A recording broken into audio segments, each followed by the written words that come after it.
puntual, básicamente, como les dije, en base a lo que le vamos a preguntar, lo que tienen que saber y lo que tienen que repasar.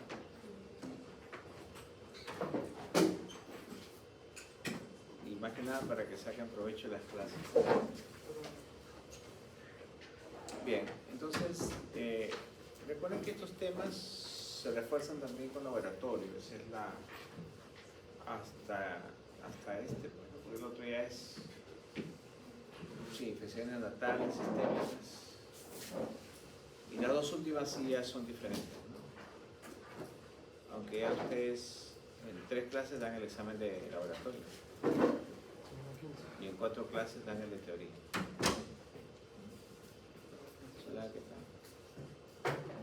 Entonces, de todas maneras,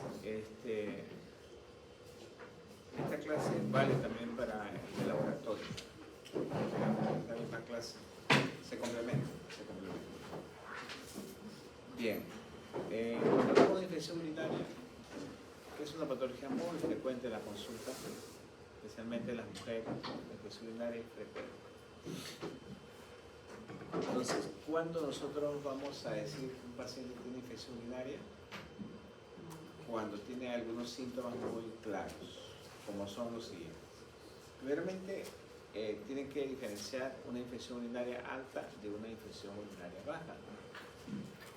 Así como hablamos con las infecciones respiratorias superior, inferior, en vías urinarias también es lo mismo, pero tienen otro nombre. Infección urinaria alta es la pilonefritis. Infección urinaria baja es la uretritis de uretra y de vejiga cistitis. Es lo más frecuente, ¿verdad? Entonces, son dos conceptos diferentes. ¿Cuándo sospechamos nosotros una infección urinaria baja? Cuando el paciente dice, doctor, doctora, tengo ardor para orinar o dolor para orinar. Esa palabrita, dolor, ardor para orinar, eso se llama disuria. Disuria. Entonces, es un concepto que ya tienen que ir aprendiendo. Disuria. Disuria es dolor, ardor para orinar. El otro concepto es polaquiuria.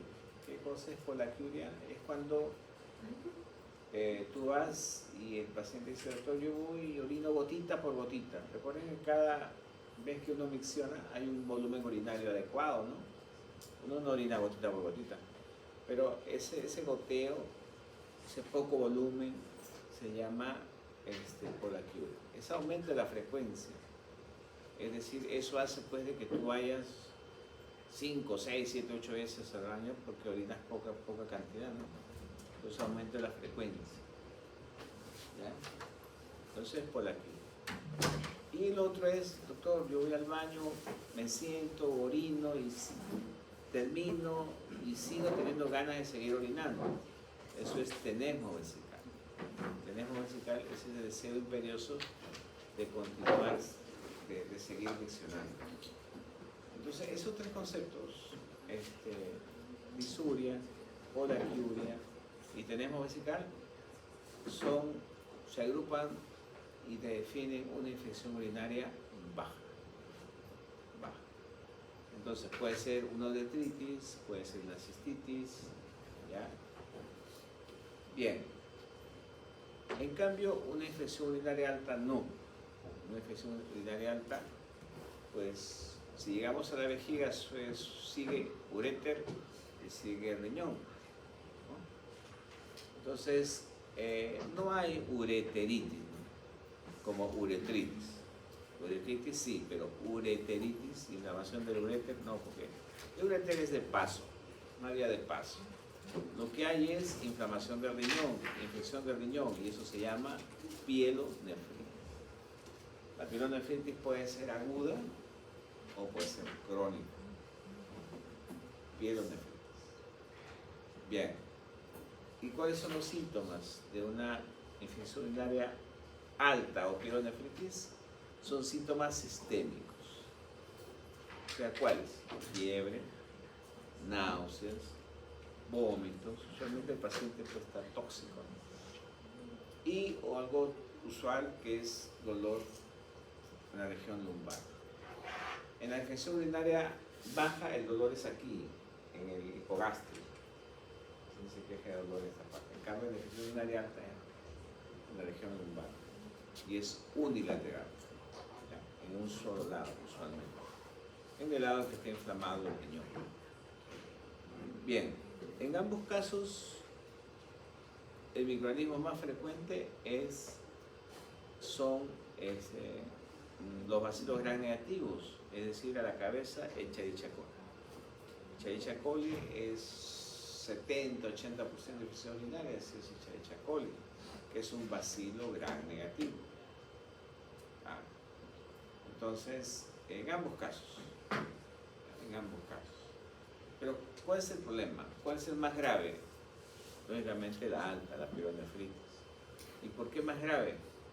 ¿Por qué? Porque recuerden que el riñón, ¿no?, recibe sangre del corazón.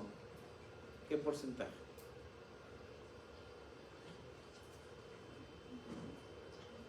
¿10%? ¿50%? ¿80%? ¿5%? ¿Cuánto? ¿O 25%? ¿Cuánto? 25%. La cuarta parte de ese volumen de sangre que sale del corazón se va al riñón. Entonces, ya se están dando cuenta porque un paciente con infarto, un paciente chocado, un paciente que sangra, un paciente que tiene una infección en el riñón, fácilmente pues se disemina. Hace pues los cuadros sépticos. Entonces, por esa razón es importante hacer un diagnóstico temprano y tratar a un paciente con una infección urinaria. Entonces, recuerden siempre eso, ¿no? Entonces, a ese paciente con una pielonefritis hay que hacer un urocultivo, hay que hacer un hemocultivo, incluso hay que hospitalizarlo. Cosa que a un paciente con infección urinaria, pues usualmente ni se le pide un examen de orina, muchas veces no es necesario, es tratarlo de una vez, pero pues no vas a hospitalizar una infección urinaria baja. Otra cosa, no tiene fiebre, una infección urinaria baja, pero el paciente pues va a llegar siempre a la consulta descompensado y asustado. ¿Por qué llega asustado? Porque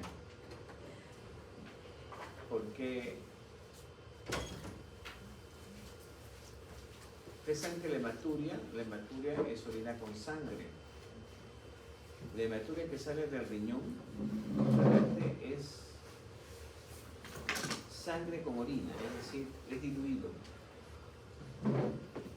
Pero uno no se asusta por eso, uno se asusta cuando sale coágulos, ¿no? ¿Y cuál es la infección urinaria alta o baja que sale coágulos? La baja, ¿no? La baja, sale coágulos, ¿no? Entonces uno piensa pues, que se está muriendo, ¿no?, porque tiene algo grave, ¿no? Claro, no es que no tenga nada grave, pero al menos pues, es manejable, ¿no? Es una cistitis hemorrágica lo que ha tenido, ¿no? También por Escherichia coli, pero es una infección urinaria baja. ¿Cuál es la causa más frecuente? Esto es usualmente relacionado, pues es la famosa enfermedad de la luna de miel, ¿no? ¿Cuál es la enfermedad de la luna de miel? Es la infección urinaria, es la cistitis hemorrágica, ¿no? Entonces, eso es importante, ¿no?, que lo conozcan. Entonces, tenemos nosotros, esto va a dar lugar a que haya infecciones urinarias complicadas, infecciones urinarias no complicadas. Las complicadas es, por ejemplo, cuando hay un factor de riesgo. ¿Cuál es el factor de riesgo de una infección urinaria? Pues la mujer embarazada, la mujer por el hecho de ser mujer, ¿no? El adulto mayor, ciertas enfermedades como la diabetes, o en el caso del hombre, problemas prostáticos, o que tienen sonda, todos esos son factores de riesgo. Cálculos. Si el paciente no tiene riesgo y tiene una infección urinaria, se llama infección urinaria no complicada. No complicada. ¿Ya? Entonces, todos estos conceptos los tienen que manejar, ¿ya? Para que puedan tomar decisiones en el caso clínico. El caso clínico usualmente es así: paciente mujer de 65 años, diabética, quien ingresa refiriendo que hace una semana disuria, por ejemplo, disuria, polaquiuria, y hace 5 días tiene dolor lumbar, tiene náuseas, vómitos, hace 2 días fiebre, ya, hace 2 días fiebre. Entonces, ¿cuál es el diagnóstico más probable? ¿Cuál es el diagnóstico más probable? Infección urinaria alta. Pero me puedes decir, pero doctor, pero empezó con una disuria, polaquiuria, y eso es infección urinaria baja. Correcto. Puede empezar como una infección urinaria baja, pero ¿cómo está terminando? Como una infección urinaria alta. ¿Por qué? Porque, y es lógico, pues, ¿no? La infección urinaria, el mecanismo de la infección urinaria es hematógeno, linfático, venoso, ascendente o por continuidad. ¿Cuál es el mecanismo? Una de esas es la respuesta. Ascendente. Lógico, asciende. Si era, por ejemplo, una artritis, una cistitis hace 5 días y tú no le prestaste atención, sube y ya se puede ir una pielonefritis. Pero el diagnóstico en ese paciente que les dije, el caso clínico, es pielonefritis. ¿Por qué? Porque ese es el motivo que está consultando. Ya está consultando por fiebre, está consultando por un dolor lumbar, ya está consultando por náuseas, vómitos, por síntomas sistémicos, que es característico de la infección urinaria alta. ¿Ya? Entonces, la otra pregunta es, ¿cuál es el término más? Mencione 4 microorganismos causantes de infección urinaria. ¿Cuáles serían? Escherichia coli, ¿qué más? Klebsiella, ¿qué más? Van 2.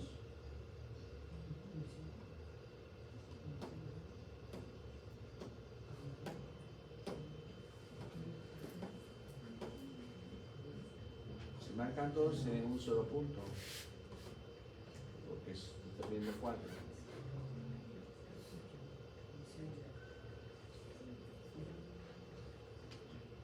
Nada. ¿Cuál?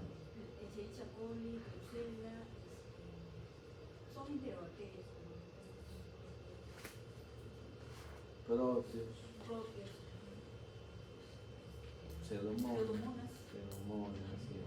si quieren ponerle, pues ya, ok, los gram positivos más frecuentes son enterococo, estafilococo. Bueno, y si por ahí quieren colocar un hongo, pues ya, pues cándida. Vale también, para los 4. ¿Puede haber 2 o 3 tipos de bacterias también? Ah, esa es otra pregunta. Usualmente la infección urinaria es monomicrobiana o polimicrobiana. Polimicrobiana, para mi consideración, porque el hongo también puede aparecer ahí. Miren lo que estoy preguntando, ¿eh? La infección urinaria usualmente es monomicrobiana o polimicrobiana. Monomicrobiana. ¿Ah?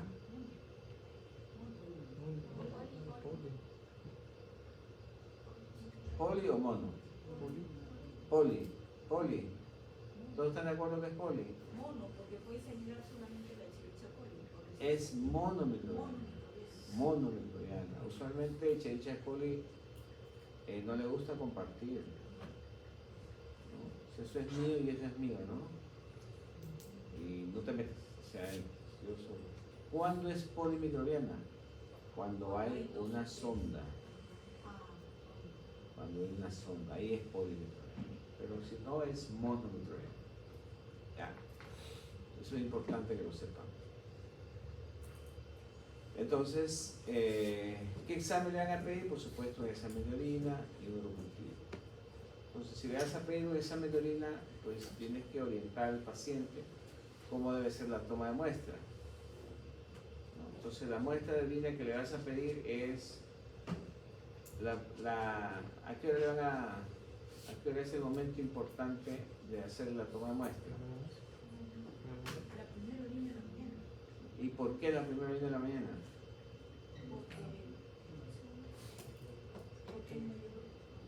¿Por qué? Porque la vejiga está llena Porque la vejiga está llena. ¿Qué tiene que ver la vejiga? no, o sea, queremos que la bacteria se concentre. No entiendo, por eso dice Y la vejiga va a estar llena. y Perdón. porque dice la primera orina de la mañana. Entonces se entiende de que el paciente no debe ir a orinar, hacer su asepsia y recuperar la orina. Sí, la pregunta es ¿por qué es la primera orina de la mañana? Esa es la Pero hay pregunta. mayor concentración de ¿De qué? mayor concentración de bacterias. Claro, ¿y por qué hay mayor concentración de bacterias? Porque la vejiga contiene a la orina, o sea, es una primera evacuación.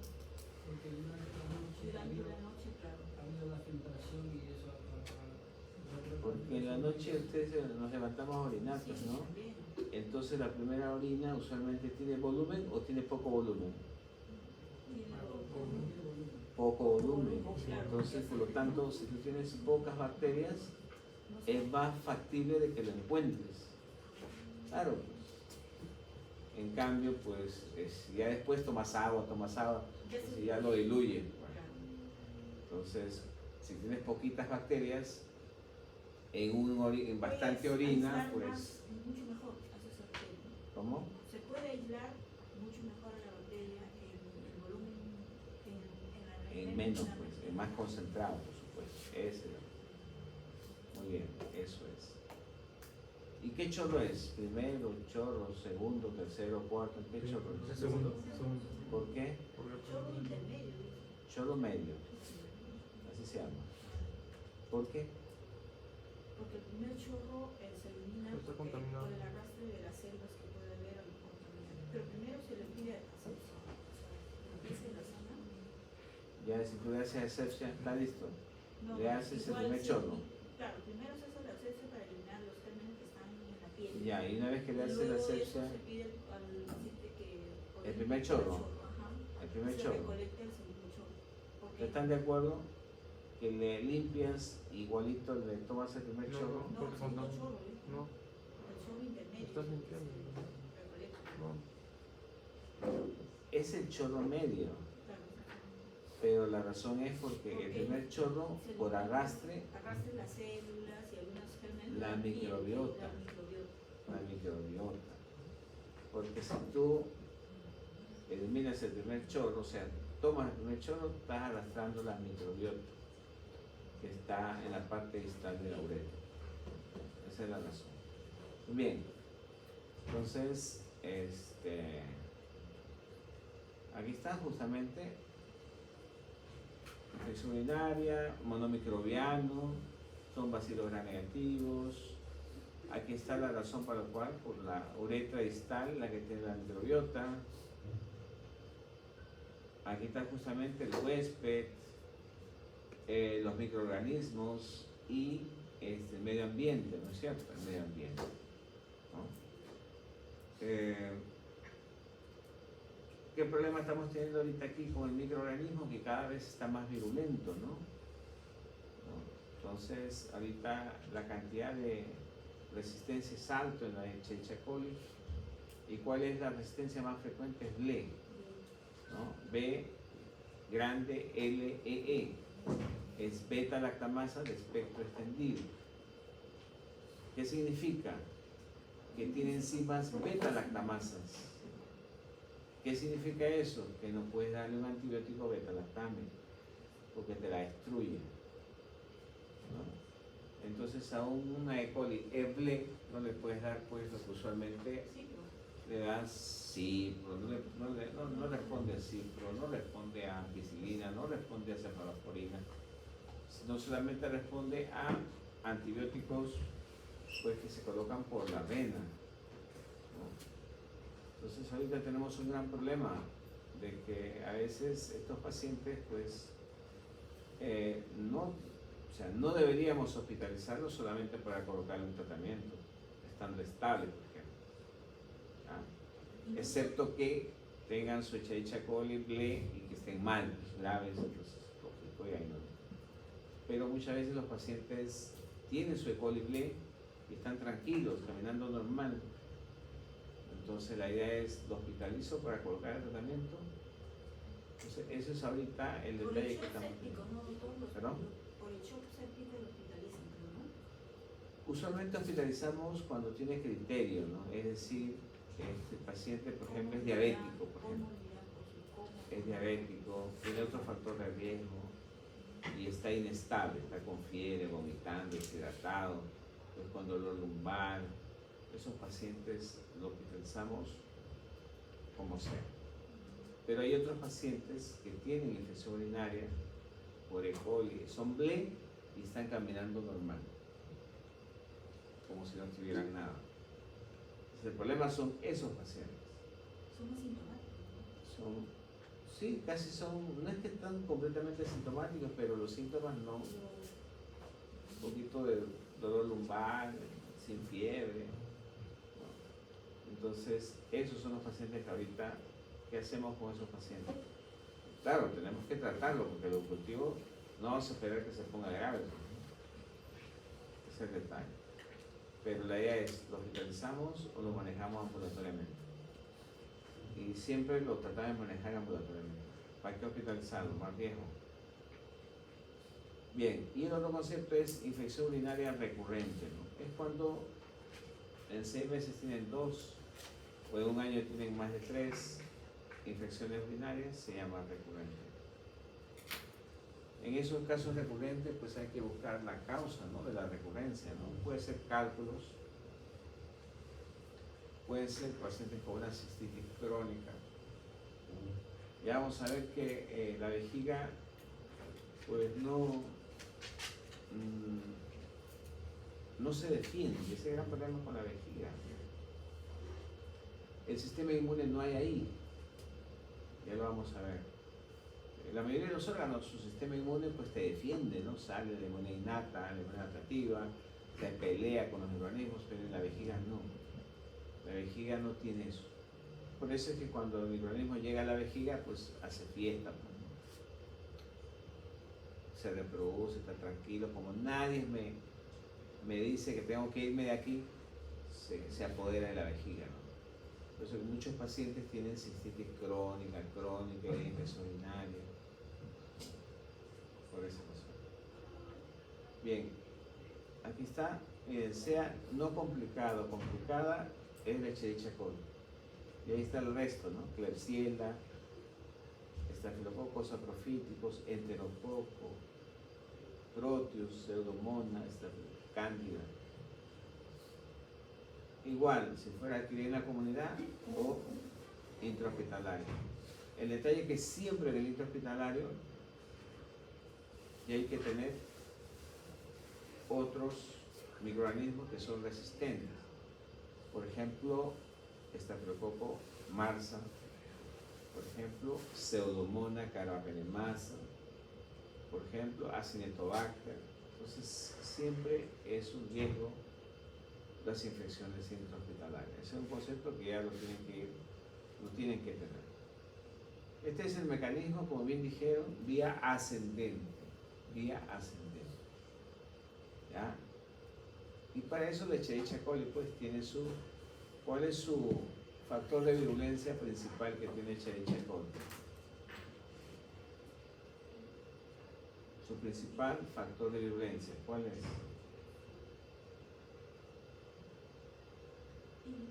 Su pili, que es lo que hace que suba. Hay varios tipos de pili, el más importante es el tipo 1 y es el que tiene Escherichia coli, el pili tipo 1. ¿Ya?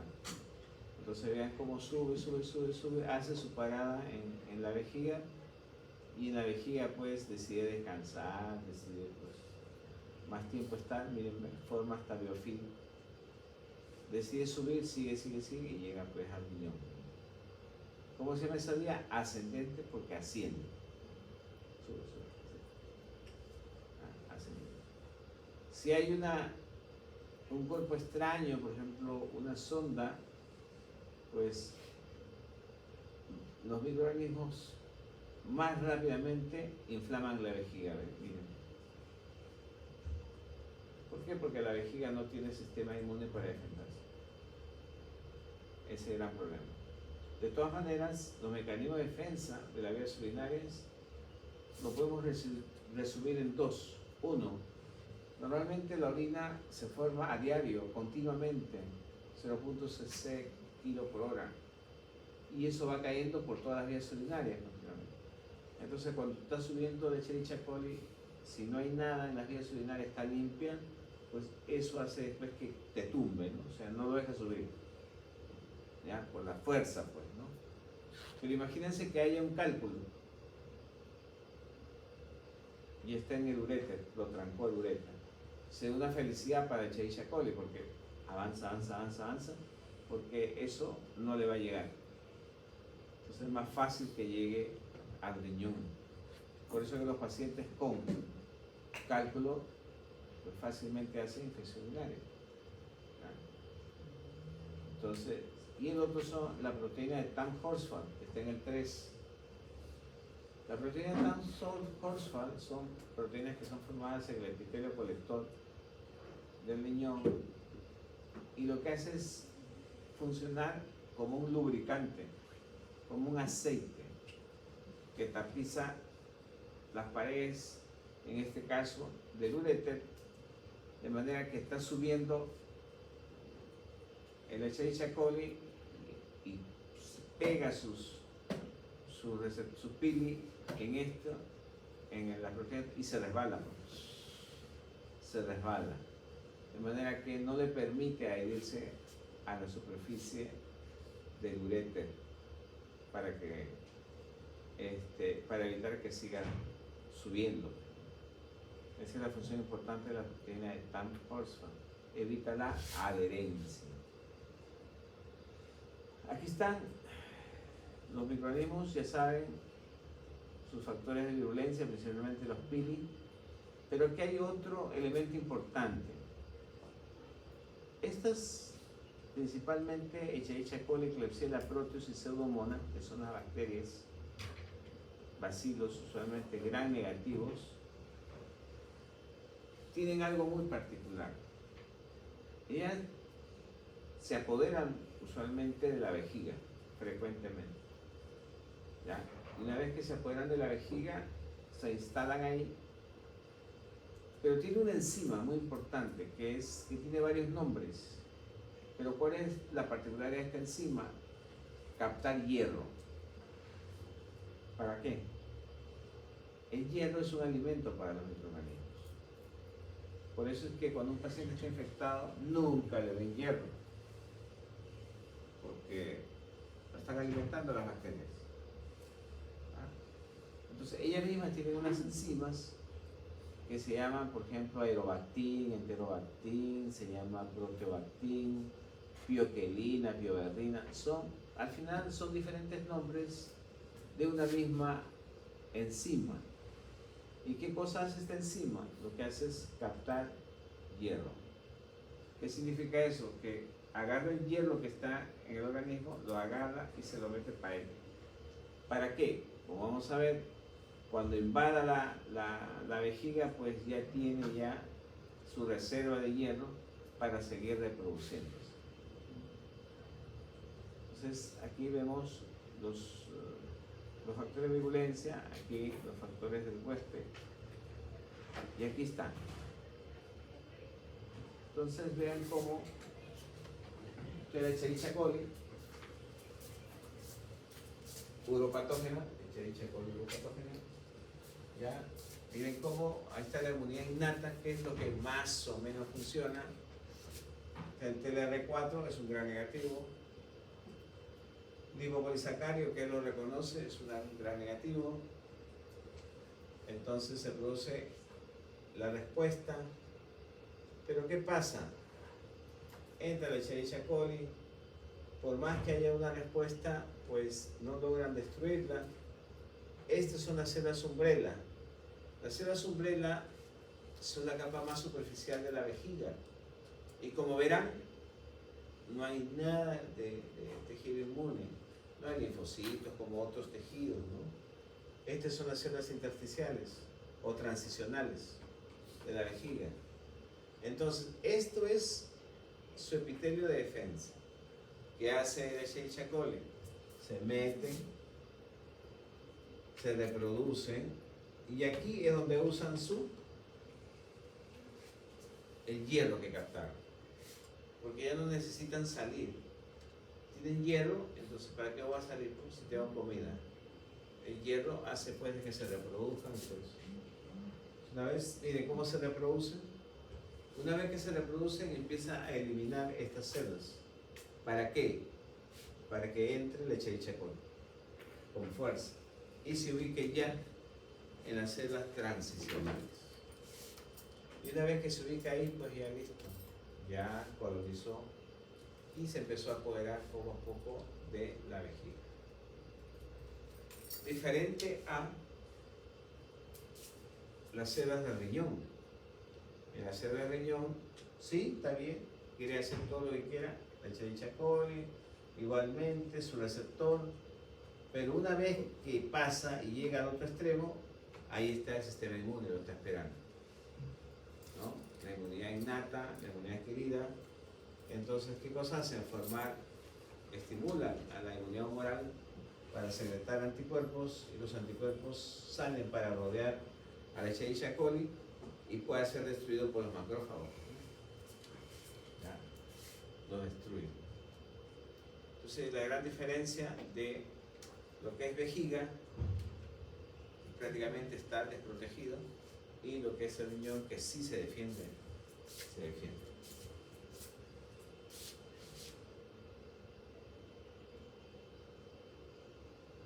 Más riesgo es cuando hay un cuerpo extraño, una sonda, en este caso un Proteus mirabilis. El Proteus tiene una característica, tiene una enzima que se llama ureasa.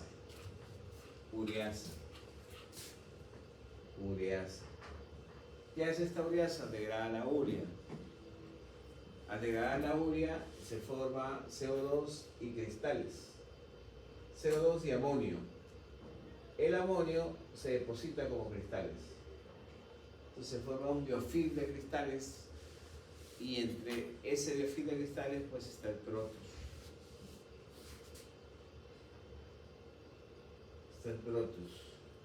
De manera que se esconde y pues está esperando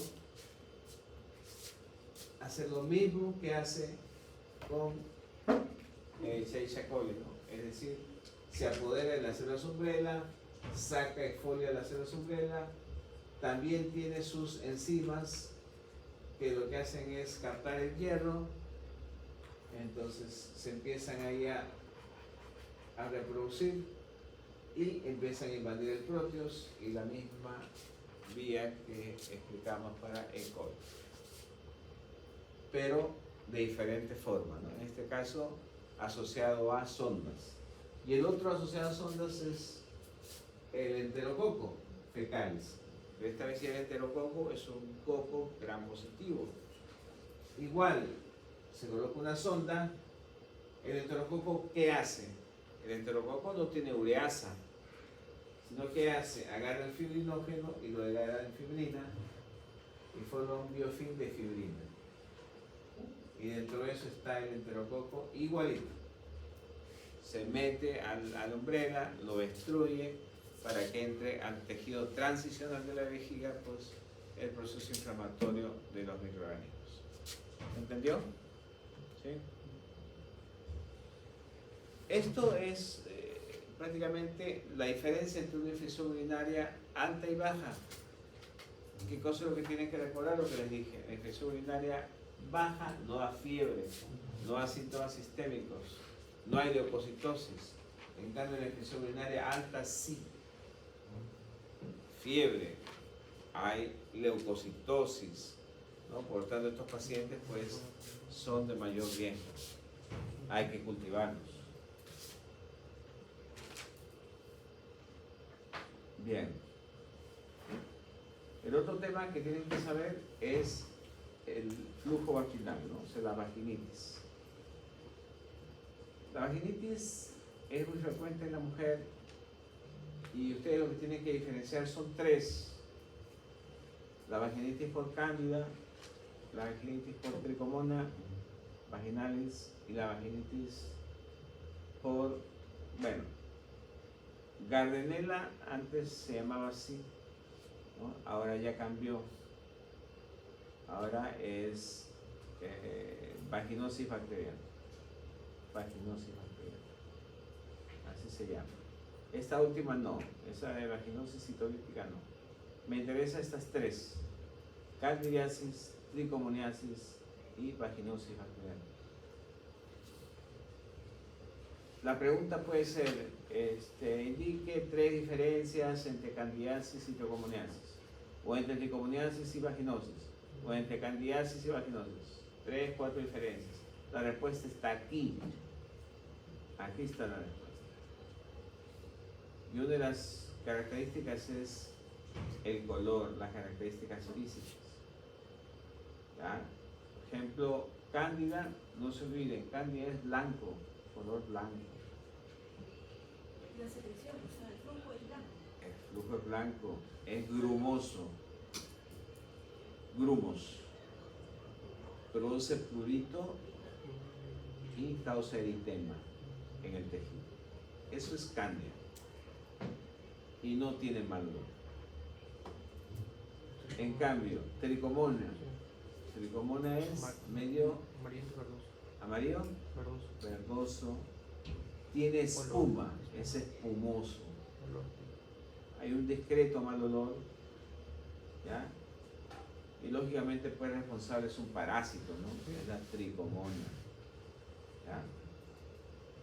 Es un protozoario, ¿no es cierto? Ojo, la forma de diagnóstico es detección del trofozoito, ¿no? No hay quiste, ojo, no hay quiste. Y la vaginosis bacteriana, que tiene los criterios de Amsel. Los criterios de Amsel. Estos son los criterios de Amsel. Estos. ¿Ya? pH vaginal más de 4.5, presencia de células clave o guía, pruebas de aminas positivas y secreción fina, homogénea y grisácea. Esto es lo que se le va a preguntar, los criterios de Amsel. Es para vaginosis bacteriana. ¿Ya? Entonces, esos son los puntos que tienen que saber. Doctor, una consulta. Dime. Para considerar una vaginosis bacteriana, debe tener como mínimo 2 o 3 criterios. 3 de 4. 3 de 4. Bien, entonces, vamos por acá. Ya. Normalmente los hongos son de dos tipos. Son levaduras o son hifas. Si son levaduras son pues bolitas, ¿no? Si son hifas son palitos. Normalmente la cándida es bolita, una levadura. ¿Ve? ¿Sí? Ah, bueno. Pero ¿qué pasa cuando se vuelve mala? Cuando quiere invadir. Cuando va a producir una candidiasis vaginal, por ejemplo, se transforma.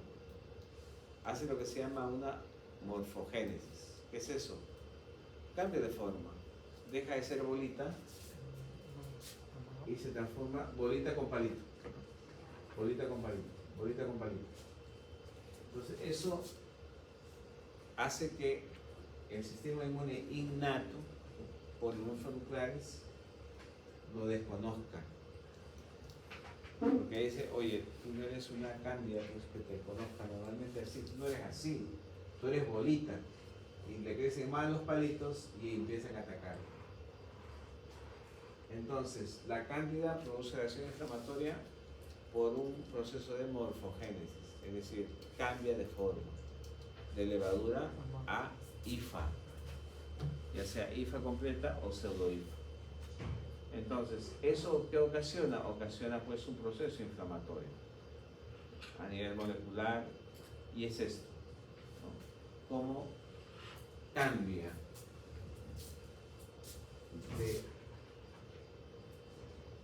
a una pseudo-IFA o una IFA verdadera. Y eso, esa formación, hace pues que se produzca la inflamación. ¿Ya? Entonces, ese es un concepto importante que no deben de olvidar. ¿Ya? Bien, eso produce la vaginitis. Esto, grábense lo que le voy a decir. Esto es para marcar. Verrugas genitales, agente papilomavirus 6 y 11. ¿Ya? Verrugas genitales, el agente causante son papilomavirus 6 y 11. Ninfogranuloma venéreo, ¿cuál es el agente? Clamidia trachomatis L1, L2, L3. Porque se te va a preguntar, el linfogranuloma venéreo es causado por, te va a poner VHS-1-2, te va a poner papilomavirus 611, clamidia trachomatis DK o clamidia trachomatis L1, L2, L3. La respuesta es L1, L2, L3. ¿Ya? Esto está fácil, aquí es otro. Ajá. El chancroide es causado por Haemophilus ducreyi. Haemophilus ducreyi. ¿Ya? Entonces, el granuloma inguinal es causado por Clamidia granulomatis.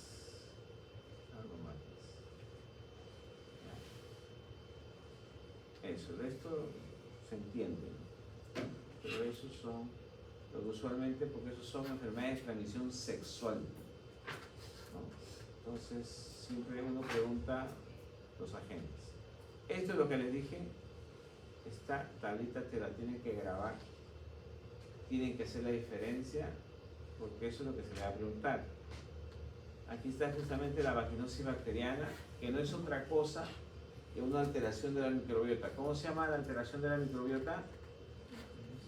Disbiosis. Es una disbiosis. Antes se pensaba que era por Gardnerella, pero ya no. Una disbiosis, pero tiene sus criterios. 3 de 4 criterios hacen diagnóstico de vaginosis bacteriana. Ahí está el flujo vaginal, que es grisáceo, homogéneo, pH más de 4.5, o sea, tendencia al alcalino. Esto es lo característico, el olor típico a pescado, ¿no? Cuando le haces la prueba de WIF o de las aminas, al agregarle un KOH y las células clavioguías, que son estas células con unos puntitos dentro, que son las bacterias, ¿no? Por eso que se llaman las células clave o células guía. Aquí está criterio de Amsel. La puntuación de Nugent, no, eso no le vamos a preguntar, pero la de Amsel sí. Ahí está. Gardnerella, antes se pensaba que este era, pero no, ahora se sabe que esto no es, sino es un problema de disbiosis. Y finalmente, las infecciones de transmisión sexual. La historia es la siguiente: paciente varón de 20 años que acude a la consulta refiriendo hace 5 días, dolor para orinar, hace 2 días secreción purulenta por el pene. ¿Cuál es el diagnóstico más probable? Gonorrea. Agente más probable, Neisseria gonorrea. ¿Cómo se ve en la microscopía? ¿Cómo se ve la Neisseria? ¿Ah? Diplococos gram negativo. Muy bien. Intra. No, pero principalmente ¿qué es? Intra o extra. Intra. Y así lo van a ver. Ya lo van a ver. Y medio de cultivo de elección. ¿Cuál es?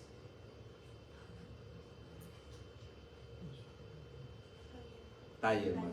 Esa es la respuesta. te puedo colocar, indique 4 factores de virulencia de Neisseria gonorrea. Ahí están. Su bilis, sus proteínas POR, que aparecen en hueco, sus proteínas OPA, que también da herencia, sus LOS, que son los lipoligosacáridos, sus proteínas RMP, sus proteasas IgA, su cápsula. Hay más de 1, 2, 3, 4, 5, 6, 7.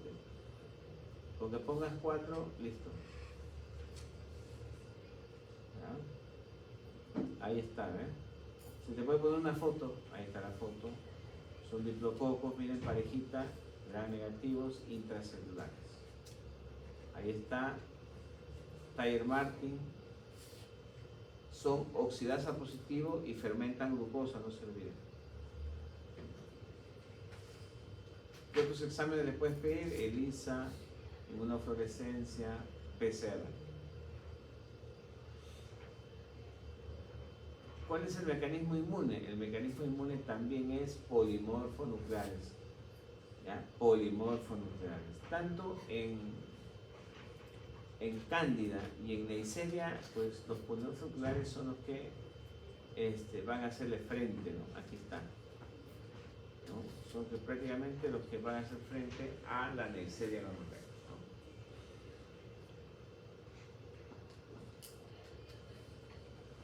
Y finalmente, el mecanismo de escape de la Neisseria gonorrea es interesante, eso se lo pregunté en el primer examen, no sé si a ustedes, bloquean la vía de complemento. Aquí está. ¿Ya? Gonococo tiene la particularidad de bloquear el complemento. Pero también tiene una cápsula, bloquea la fagocitosis. Pero también tiene una proteasa IgA, destruye la IgA. Y al destruir la IgA, pues favorece la infección. Entonces tiene varios mecanismos de evasión, no lo olviden, varios mecanismos de evasión. ¿Cuál es el problema con la infertilidad? No es con el hombre, es usualmente con la mujer. ¿Por qué? Porque en la mujer es asintomático.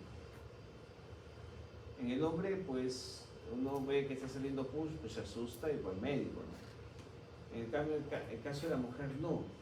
El caso de la mujer usualmente es asintomática. ¿Ya? Entonces, al ser asintomática, el gonococo puede estar ahí mucho tiempo, la Neisseria, en los genitales de la mujer. Y recuerden que hay una parte importantísima que forma parte después de los genitales internos de la mujer, que es la trompa, ¿no? De falopio. ¿Por qué? Por el grosor. Eso es bien delgadito y por ahí justamente va a pasar el huevo fecundado. Recuerden que la ovulación se produce en el tercio externo de la trompa, ahí se junta el óvulo con el espermatozoide, se forma el huevo, se mete por el pabellón, la fimbria, entra, ¿no? Y de ahí baja, al quinto, séptimo día, baja a la cavidad uterina para implantarse, ¿no? Como blastocisto. Pero si tú tienes bloqueado la trompa, no va a llegar y se queda en el tercio externo de la trompa. Entonces, si crece el embarazo, ¿qué será? ¿Un tipo de embarazo? Ectópico. Y lo más probable es que ningún embarazo pues sea factible, porque no va a llegar al sitio usual que es la cavidad uterina. Entonces, recién ahí la mujer se da cuenta, oye, no puedo quedar embarazada. Claro, porque tienes una infección que en un momento te diste cuenta, pues, no le prestaste atención. Ese es el problema con las infecciones por este microorganismo. Entonces, la infertilidad es usualmente en la mujer. En la mujer. Y aparte, pues, puede hacer otros cuadros clínicos, ¿no? Como ven aquí, pues, una cervicitis, eso se llama una enfermedad inflamatoria pélvica, un EPI. Un EPI. ¿No? En el caso de un niñito, por ejemplo, que nace de una madre con gonorrea, pasa por el canal vaginal y ahí está el gonococo y se le mete el ojito. hace una conjuntivitis gonocócica. En el caso de una mujer, muchas veces hace una forma diseminada, enfermedad gonocócica diseminada. Y hay un síndrome, Fitz-Hugh-Curtis, que no es otra cosa que una hepatitis por gonorrea. Es este síndrome, es eso. De hecho, que lo más frecuente es que se da a preguntar siempre es lo de la secreción purulenta en el caso del hombre y todo lo que hemos dicho. Eso es lo típico, la forma en que le vamos a actuar. Bien, ¿alguna pregunta, muchachos?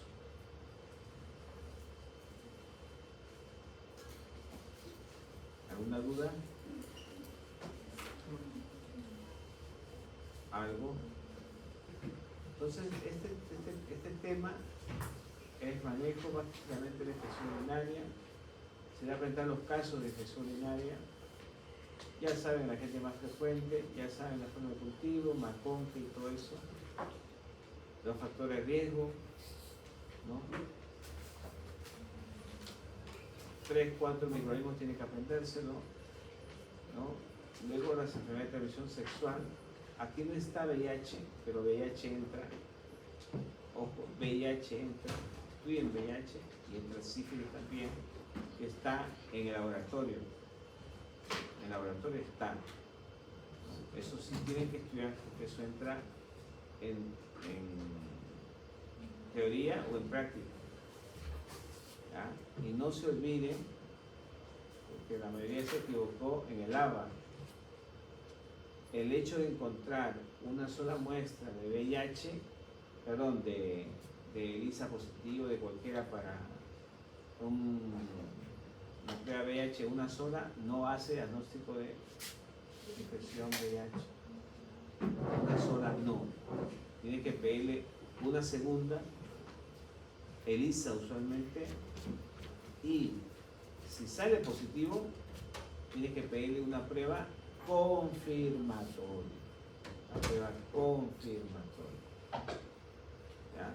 Solamente con la prueba confirmatoria tú puedes estar tranquilo y decirle que probablemente tenga un VIH. ¿Ya? Eso es importante. Ahí es donde se equivocaron en el ABA casi todos. Casi todos. Así no se hace el diagnóstico. El diagnóstico se hace con una prueba confirmatoria. Igual con sífilis. Sífilis hay pruebas que son no treponémicas. Las pruebas no treponémicas son el BDRL y el RPR. ¿Ya?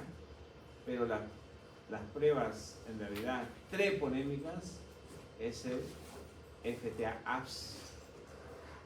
¿Ya? El FTA-APS. Entonces, tú puedes tener un BDRL positivo. Eso no significa que tienes sífilis. Tú tienes que corroborar ese diagnóstico. Tienen que tener mucho cuidado, ¿no? Porque imagínate que le dices a un paciente, eres VIH, y el paciente no es VIH. Te enjuicia. ¿Por qué estás afectando contra la moral? Porque es una cuestión privada.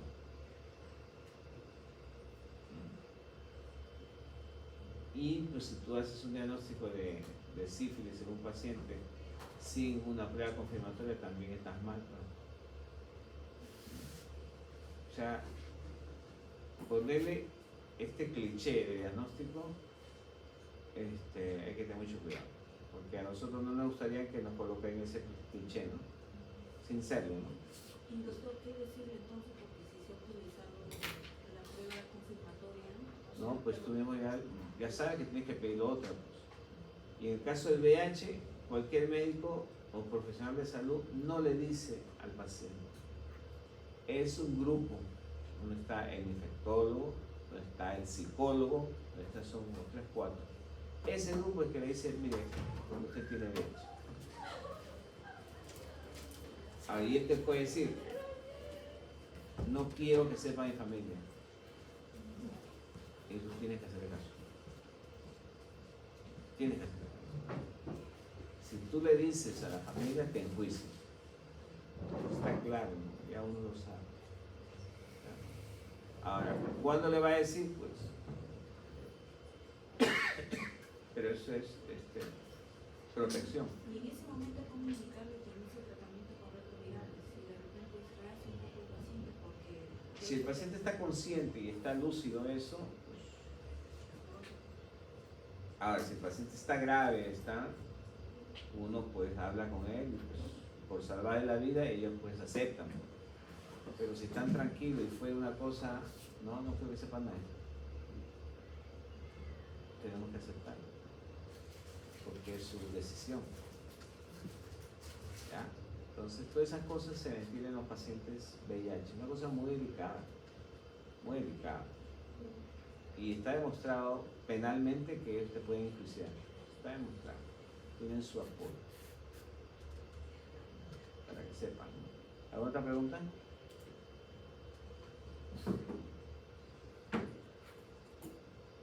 ¿Alguna duda, muchachos? En esto, el examen, como le digo, lean bien, pero el examen va dirigido a los